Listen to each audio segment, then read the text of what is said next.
Yes, so today's roadmap, last time I had, I think, around 47 slides or something. This time I don't have that, Mr. Krishna. I have a relatively very smaller PPT.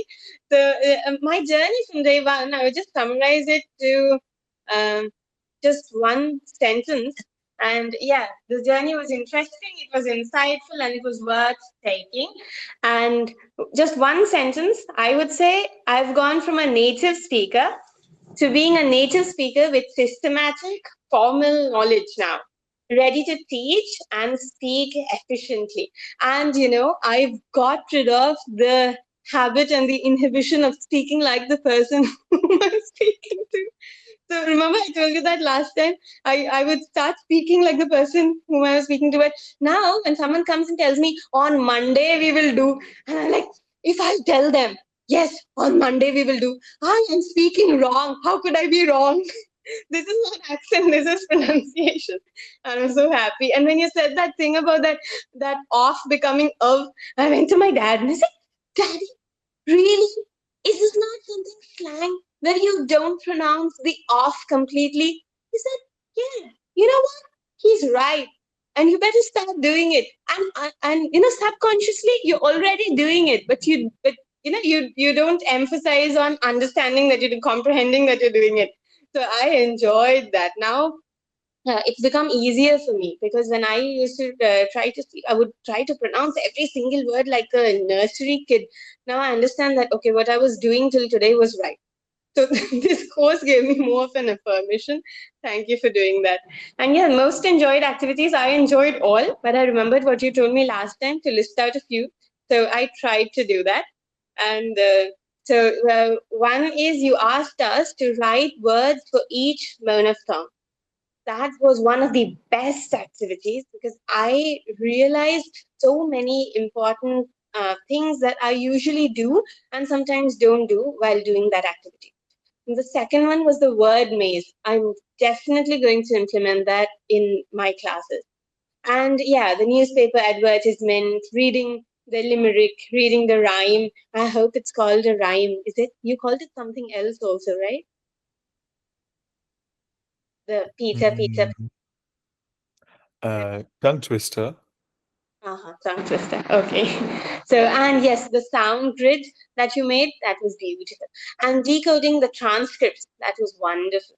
And I already told you about the task-based learning, what I did. And yes, the dialogue, that was also very beautiful. I'm going to implement all these in my classes soon. Then, yeah, what did I learn from the PDF? Firstly, the IPA chart. I told you that I got rid of that habit. So I said many things before the slide showed up, and that was very nice. Now my informal native learning has transformed into something systematic. So uh, I have formal knowledge to back my arguments on pronunciation because many times I get hit with the point that it's accent. Why do you have an accent? And then now I have something to say. I have understood that, okay, this is called standard pronunciation and it's not an accent. It's meant to be like that. And if somebody has an accent, it's them who's telling me that. So, so yeah.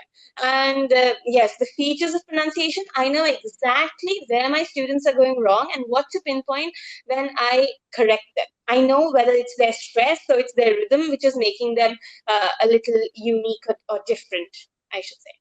And yes, presenting the Varnamala of the English language. It's not the alphabet, it's the International Phonemic Alphabet. So the IPA chart, that's the actual Varnamala. And I am going to start my public speaking classes in school with this IPA chart, with this statement that I'm going to make.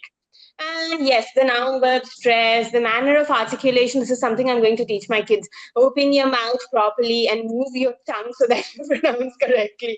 I'm going to teach them that. And yes, so many other things. The R and Mr. Krish, is it called R or R when you say it as a letter? Ah, just Ah, ah. oh, yes. And if you have to say, there's a bike called the KTM RC. So what would that be called? Because it's a C, it would be called RC, right? KTM RC, RC, just the R. KTM Oh, RC. Because these are separate letters, no? It's not one word. Uh-huh. Okay, yeah, thank you. And yes, so and I've also gone through my greatest victory of not speaking like the person whom I'm speaking to. So I'm extremely happy about that. And yes, my future plans. One is, yeah, I'm waiting for the TESOL program to start, and I'm sure that will be a very good add-on to my skills. And I'm gonna keep speaking like myself so that I now I cannot speak in any other way. I need to speak like myself. It doesn't hit off otherwise. So yeah, this is all about my journey, and I have to say, um, thank you to each of you, to Mr. Krish for being extremely considerate and extremely calm. And you're such a teacher who never gets angry. My sister was watching you a couple of days ago, and she was like, you know, I do that. I maintain my composure. And I was like, how do you do that? She said, just like how he's doing it, like that. And it was so nice. She said, I'm proud of this teacher. How he can maintain this. It's too good. So you got my many compliments from her, and yes, and I should say this was as good as an offline class, but it was online. So to all my classmates here, every single soul here, meeting us from different parts of the world, it was beautiful learning with you because you connected so well and you praised each one of us and so beautifully that by the end of the day I should say, oh, this I have a class, I have friends, even though it's not on, I mean, it's not offline. So thank you so much to each of you for doing this and for being with us, and this course was wonderful. We'll give it up for Mr. Krish and the class today.